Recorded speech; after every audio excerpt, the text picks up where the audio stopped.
All right. Working into the seventh Hermetic Principle. Principle of gender.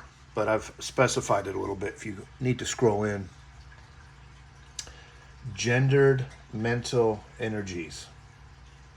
Spoiler alert, this is not going to turn out in a bad way for transgender or any of these other things that are contentious today in making the topic of gender some sort of a political contentious thing to say. That's not at all how it's treated in Hermetics, and I'm going to try and represent Hermetics in a very fair way that's understandable to people in the modern world, because this is something that needs to be addressed.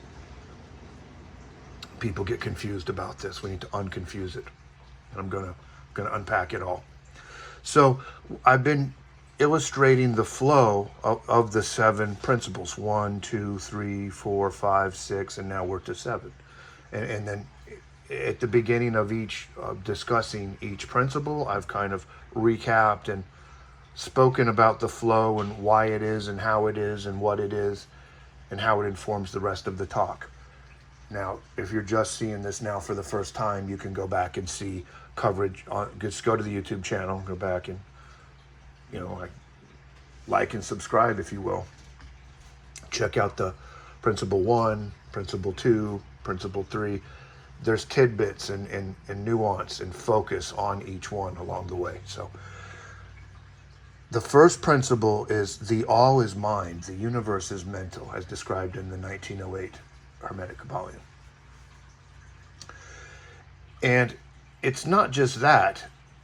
All religions have this as their first principle. This is what God means in religion as a metaphor. God is pointing to something. It's pointing to mental reality. Any deeper than the fact that it's a holistic mental reality, it's pointing to the mystery of existence itself, the mystery of eternal mind. Eternal mind is an eternal mystery. It's all rolled into one meaning that the metaphor is pointing to. I've talked about this in these talks, how everything phenomenal is a metaphor. Whatever you think isn't a metaphor is a metaphor because you're thinking about it. Anything that's a thought, anything that's a concept of the intellect is a metaphor for that which transcends and goes beyond all thoughts and concepts of the intellect. And the discourse here is that direct experience is what goes on. The intellect cannot know the thing in itself, Immanuel Kant. But then further than that, it can be understood through meditation and other, near-death experience, out of body. There's experiential states where you experience the transcendent and have what they're called a transcendent experience. So the experiential realism of all of this is that at no point is experience off the table. Intellect, we find a cutting point for intellect, but there is no cutoff point for experience itself beyond intellect, because there is such a thing as direct experience beyond intellect. Schopenhauer came in behind Immanuel Kant and said, we can know the thing in itself by way of direct acquaintance. Not the intellect. Sure, true, it isn't the intellect, but there's this other factor that's not being considered, which is intuitive mind and the path to transcendental experience.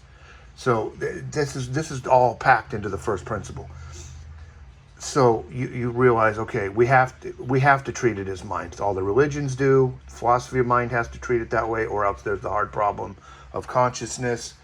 And now through Donald Hoffman, science can formulate theories of consciousness, which they couldn't do before, by making it primary, which is in conscious realism. Donald Hoffman has mathematically precise equations that represent individual qualia or conscious experiences and the interaction of them. You can explain why the smell of a rose is that, and why the taste of chocolate is this other way. Why is there a distinction between one and the other? The things that physicalism can't solve can be metaphorically solved, at least in these metaphorical models, coming from cognitive science and philosophy of mind. So that hammers down the first principle. It's solid footing. It is where things need to start from, and that's why they do in the world. Coming off of the first, we get to the second. And the second principle is as above, so below. We've got in red, the down triangle. This red is to illustrate core subjectivity, the all mind, the core of all subjective experience. Experience itself, the capital E. It flows as above, so below. So I've got this red arrow, the descending spirit. The flow is like a top-down ontology. And what is established in this principle of correspondence is the fragmentation of the one unitary mind, the non-local mind, into the appearance of local reality. That's what's happening here with this flow.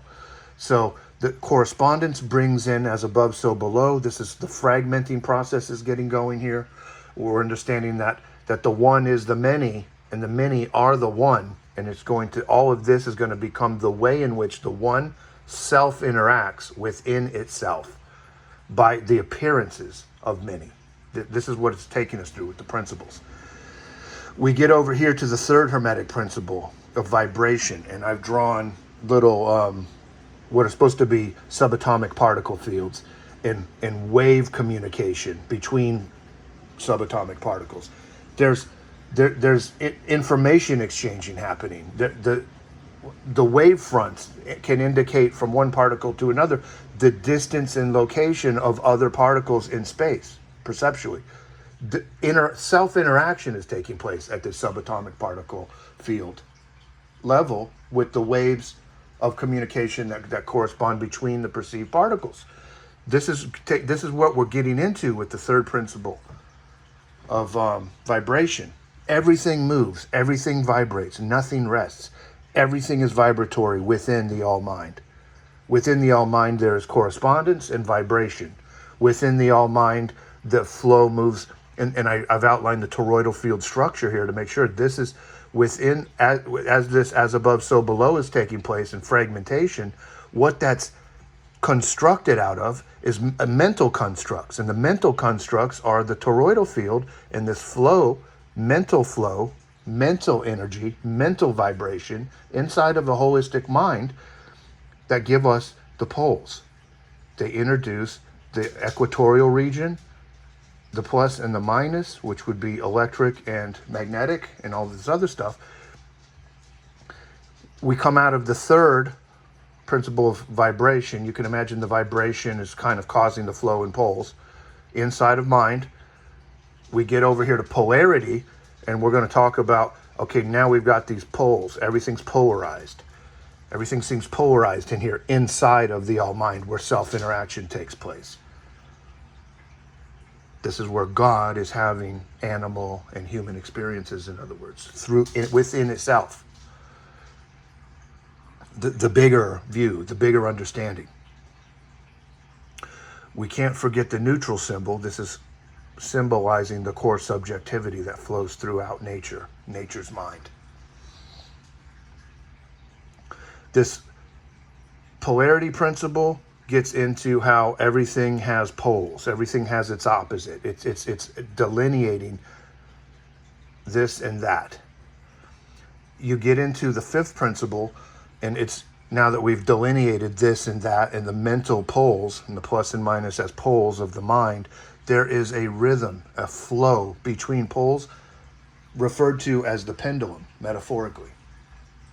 And the pendulum swings between things that seem to be unfavorable and things that seem to be favorable as part of this left, right, this, that swing between established mental poles.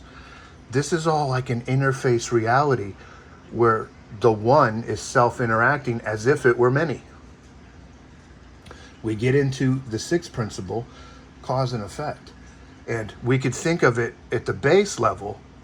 The all mind or omni-mind is would be the uncaused cause of the appearance of all cause and effect, because cause and effect is only perceptual. Just all difference is perceptual. So causes and effects between things that seem or look different are also perceptual. But we've talked about truth. Well, things are true in different senses. They are true as perceived. They're true perceptions, but the perceptions are not themselves the fundamental reality. Only consciousness itself is. Spirit, capital S, spirit, all mind. That spirit is the animating force that gives, that causes the correspondence and the vibration and the polarity and the rhythm between poles and the cause and effect perception within mind, within holistic mind. When we cross over to the seventh principle, we're taking all of this and we're looking at gendered mental energies. I'm going to cut right into this. And I've got here what would be a biological male and a biological female. But I've outlined something in particular because this is the point that needs to be made. I'm going to start going through this. These. Now, the mind of every biological male and every biological female always has the principle of polarity involved in it. We have a left and a right hemisphere. Every human being is the proud owner of a left and a right hemisphere, unless they've had some sort of medical mishap or there's some problem or some deformation. But as the general way that nature produces human beings is this way. And this is what this is all about, where this is the human's introspection and analysis of nature as mind and the core of our own subjective qualia, our own inner subjective experience. And for all biological men and women, the experience is a combination somehow of left and right hemisphere. And in biological females, the more dominant is often the right hemisphere. Not everybody. And I'm going to get into how this nuances out, because this talk has to, it's going to be fair to everyone, and it needs to be said. Right and left is what we have. And it's not, it's like, so people, when people look at biological females and they say, well, they have a tendency to be more emotional than, say, on large, like generalizing, than the biological males. Well, that just means that they're favoring the right hemisphere. It's not like they're not using the left hemisphere. They have a favorite. They have a disposition towards the intuitive mind, which is known as the sacred feminine. It is this gendered mental energy would be known as a feminine energy. And it would be of the variety of magnetic, more so than electric, as we unpack what this is and why this is. The plus sign is the electric. This would be a passive symbol. This would be an active symbol. And so this sort of plays out through society, through biological creatures, not just human beings, with the animal kingdom. You'll notice why things are the way they are, and then why we have we're going to have to introduce myriad combinations thereof. Because see, everybody's got these combinations inside, regardless of what they are, according to the biological sexes. And it's possible, if we're born, mental alchemy comes from all of this. You start to realize, okay, if you're a biological female and you favor intuitive mind more so than intellectual mind, well, there's things you can do to build this up. If you say, well, I want to balance this out. I'm a little counterbalanced like this. I want to balance it more like this. Let's say you want to go like this. It's the whole point of mental alchemy is that it's up to every individual can do whatever they're capable of doing inside. If you can do it, then it's possible. So we're born into certain dispositions, but we're not a slave to those. That's the point of this. They can be adjusted. A lot of there's a lot of fields like physics that are male dominant. It seems very patriarchal and male dominant, and the reason being is because of this tendency in biological males to favor the left, sometimes at a great expense to the right hemisphere. And men need to hear this. You know, this is something that biological males need to be aware of. Know thyself. It's one of those know thyself things. We can get extremely caught up in the left hemisphere and neglect the living hell out of our right hemisphere, which is the sacred feminine. And this is why Templar Knights, Freemasons, Amorc Rosicrucians have within their establishments ways of dealing with things like this. Their own ways. They're private ways. They're special knowledge. But it has to do with dealing with these issues. And if anybody feels compelled to go and join up to some of those groups, do it. Get in there. You get initiated into something, you're going to be into types of secrecy that you can't talk about. So if that's a path you want, then go there. But it's available to people. That's one way of getting into these deeper reaches of things. And as science is now catching up, I've been talking about how science is playing a catch-up game to what ancient mystical tradition has always known. Well, that knowing is there for the taking for people that want to pursue it. They can get involved in places that will initiate you into that knowing, and feel free, go for it if you feel like that's your path.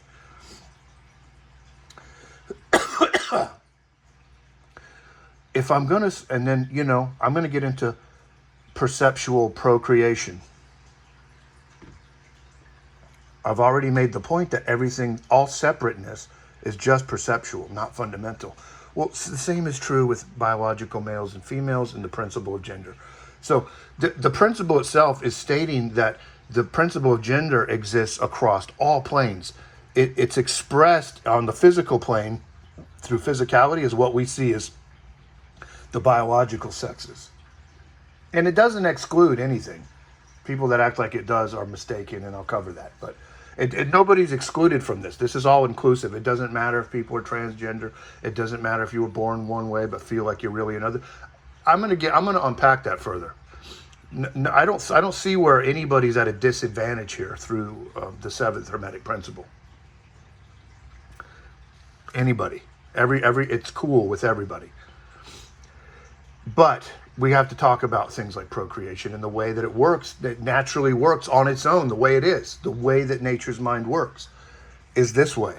We have to have this union of the actual biological entities in order to then get involved in what is essentially procreation. And then, what the offspring come the same way. They've got pluses and minuses. They're going to be dominant to one or the other. And when you find biological males that are they grow up and they express in a way that would be considered more feminine than masculine, it's just it's the combination. It's just the combination that nature provided. Nature, none of this is unnatural. And a lot of people, when I was growing up as a kid, things were still a little old-fashioned in Gen X. We had a glimpse of some really hardcore bigotry, some pretty bad misogyny compared to the way things are now today in this world.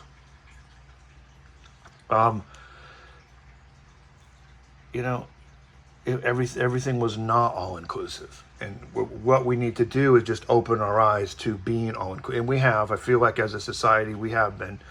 At one point, people were thinking that there were people going around trying to claim that people that are gay, for instance, were not born that way, that they chose that. And well, at the end of the day, no, that people are really born the way that they are.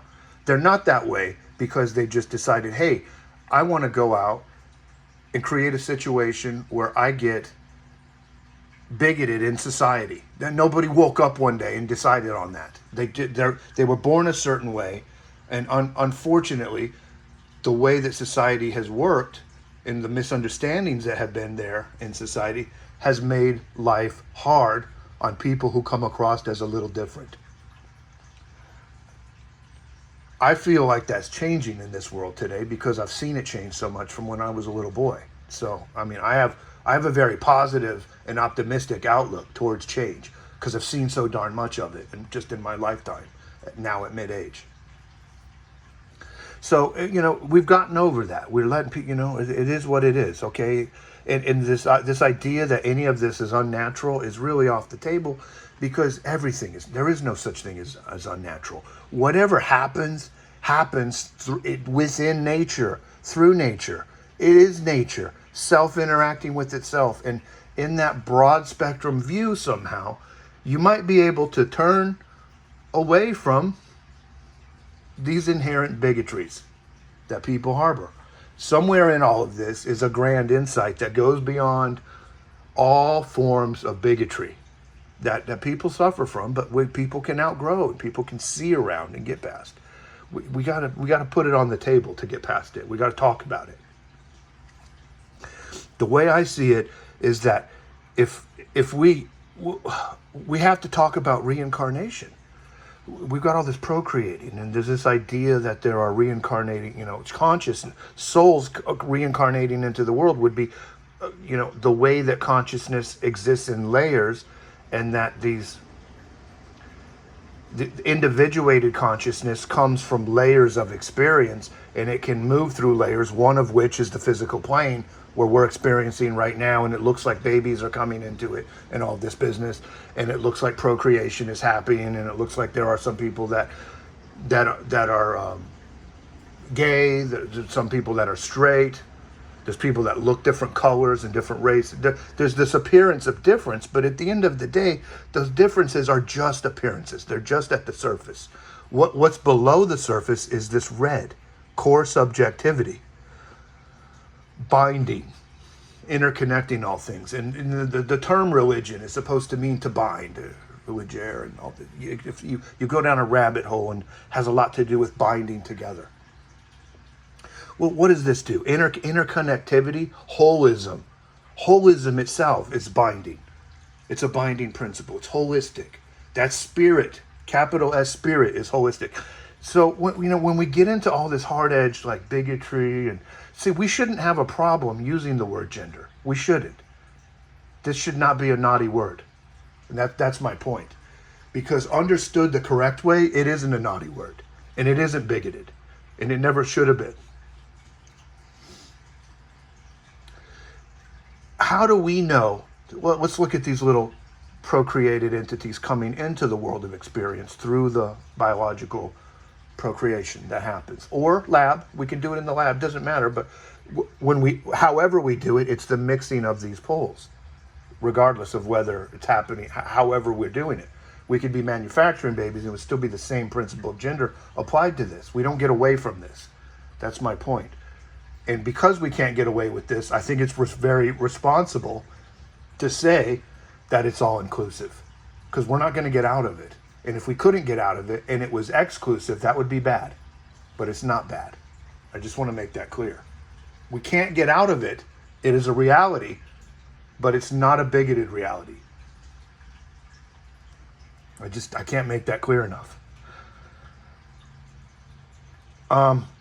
If I just go ahead and we look at this in terms of reincarnation is also informing this procreative act. How do you know what's coming into the interface? I mean, what's coming into the interface as a male could have been a female the last 2 or 3 times, and has this, we have no idea what's going on at deeper levels of mind and spirit. And that's why you've got to step back, look at the bigger, this is the non-judgment thing. This is judge ye not others, lest ye be judged yourself. This is do unto others as you would have done unto yourself. This is all of those things. And those things have a history that goes way back into the Far East, into deep pre-Christian cultures, informed those things that we consider do unto others. There's an old saying that says, don't do to others what you don't want done. It's just worded differently. These things go way back, and they're retold by Christianity, and that's okay too. That's all right, because it's the preservation of ancient knowledge. However it was preserved, in this case through Christianity repeating old pagan culture things, and the combination of Christianity and paganism is itself not some bad thing. It is what it actually was supposed to be. It was just consolidating old world information that was hermetic, about all of this and goes back to Egypt and allegedly to lost civilizations that were higher than that informed that, the Sumerians and the Egyptians, and then trickle down to us this way through all this symbolic, metaphorical, allegorical information that has to do with reality as mind and the world of experience as a mental, self-interactive doing. So let's just go with that. We've got the biological sexes exist. We need to land on a place of non-judgment about how people are identifying. It is their choice, or else we're anti-freedom of choice, and I'm not. I am pro-freedom of choice. True pro-freedom of choice is this. It is meant to be that way for sake of God. This is God doing all of this. That which you do unto the least of these, my brethren, you have done unto me. That is pointing back to a realization that this is the true identity. I and the Father are one. John 10:30. I'm giving it a Christian way because I think it needs to be noted that it's there in Christianity. This understanding is there for the taking. People are just overlooking it. It doesn't need to be bigoted. And it shouldn't be. I'm going to argue that it shouldn't be. When we get into the secular world for a minute, I've got evolution by subjective natural selection. That citation goes to Dr. Richard Oxenberg, who wrote a paper to the Essentia Foundation, where Bernardo Kastrup is the director. And it's on the topic of evolution by subjective natural selection, where he argues that all selection constitutes a form of subjective act. And it does. Whether we're talking about chemical information exchanging between even subatomic particle fields, there's a subjective reality to be understood even at those subatomic levels. I call this pan-experiential idealism. It's not panpsychism. It's not dualistic. Panpsychism is saying that there's two things. One is consciousness, one is matter, and they inhabit each other. That's not what it is. What pan-experiential idealism is that there's experience in everything, because experience itself is the core, is core subjectivity. Matter is an appearance in core subjectivity. It's non-dual, but the experiential qualities are there throughout in the way that dualistic panpsychists are reaching for. So we've introduced this other term, pan-experiential idealism. And I've talked about that in some of the past talks. Is going to inform things like evolution by subjective natural selection. There is no natural selection without subjectivity factoring in, which is the red, the flow. And you see that it flows right through the whole of reality into the human form. There is no hard problem here. This is an unbroken explanatory path and flow. I'd argue what the Tao is meant to be understood as. When we cross over and science starts to benefit from this ancient Hermetic and Vedic knowledge, which is mystical knowledge, and traces even further back, those cultures, they cite it back to earlier cultures. And if we take them at their word instead of doubting them at their word, that leaves us with the understanding that this is very ancient, high knowledge about the way reality works as mind and the way that the human mind works, and how every aspect of reality is a reflection of our own inner subjective experience, as within, so without. That subjective experience within, through synchronicities, and if you experience increased synchronicity, like I get it 24/7, all day, all night, every day. I see my own subjective experiences and thoughts that are inner, reflected back in the so-called physical world. And at that point, there's no denying that it works like an interface, that this is a type of self-simulation in mind. It's not a computer simulation. It's a self-simulated experiential reality inside of the all-mind. It reveals its secrets, not all of its secrets, but enough to pick up on the clues along the way and put this much together, which is still not everything. We couldn't know everything with the intellect. That's the whole point. But we can know this much. And knowing this much can lead to X. Future innovation. New technology.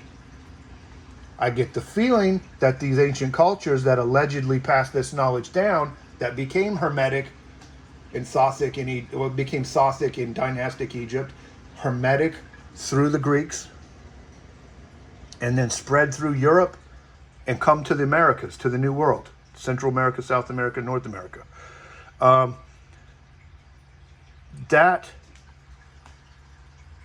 There's seeds of information in all of this ancient symbolism about technologies that existed, and you have to understand reality as mind to then break into these other technologies.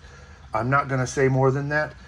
I'm going to leave it there. But, of course, Timothy Hogan, Grandmaster of the Knights Templar, has gone on record on Gaia and countless interviews all over the place, YouTube and everywhere else, podcasts,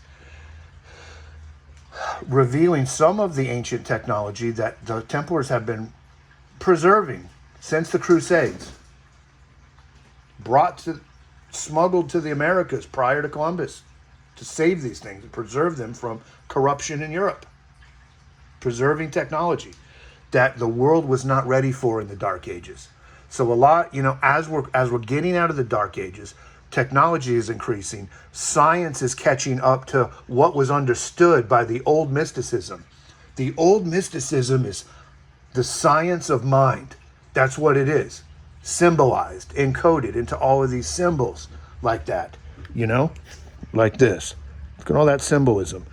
It looks weird. It looks esoteric. What it actually is very ancient scientific knowledge that is essentially spiritual because it's about mind. And it's about reality as mind. Self-interact. That's the big boom by the seventh principle. I need to really lay it on everybody. I have other talks that lead up to this. You can go back and find on the feed. This is the big takeaway for the intellect. Like I said, the intellect can only go so deep and then it gets cut off. But people cut off shorter than the depth that it's capable of going a lot of times. So when me or others talk in ways that go, there's people that could talk deeper than what I've just said. So that we haven't hit the depth of it yet. But we've gone deeper than what's considered normal, ordinary, and usual, or basic. I guess that's my only. Baby steps are the way this works, so that's where I'm leaving most of this stuff. I'm leaving it in a nice advancing baby step or two ahead of what's considered usual or what's understood by most people. This sort of alternative thinking needs to get out into the world, in my opinion. And I do believe in the metaphysical laws. I understand that they're real, that they work by direct experience.